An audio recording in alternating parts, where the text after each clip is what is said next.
Hello everyone, welcome back into this channel, and through this video I would like to show you the way how to lock application on iPhone with Face ID and passcode. So to do this thing, you just need to make sure that you already activate the passcode and Face ID on your iPhone to lock and unlock your phone. So you just need to visit the settings application and scrolling down until you found this Face ID and passcode. And you just need to click it and set everything. And whenever you already set everything for the Face ID and passcode, you just need to go back into the home screen. And now let's find the shortcuts application. You just need to go visit your app library and just tap a shortcuts, and then you just need to go click it to open it. So you can see here the shortcut will have three sections, which is the shortcuts, automations, and gallery. So to create a new automation, go visit the automation for the middle sections here, and after that you just need to go click this plus button and go click create personal automation.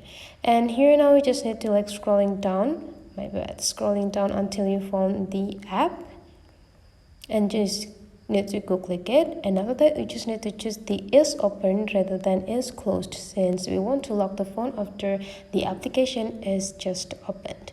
And after that you just need to choose the application and which application that you want to lock. So let's say I would like to lock this Access by KI, and after that you just need to go click done. Now we need to go click next and go click add the actions, and here you just need to type the lock screen. And after you found it, you just need to go click it. Now go click next and turn off the ask before running, because we want to run this automation automatically. And after you done everything, go click done. And now let's have a try for the result. Let's open the Access KI. Whenever we try to open them, the phone is already locked. We need to access our face and passcode to open them.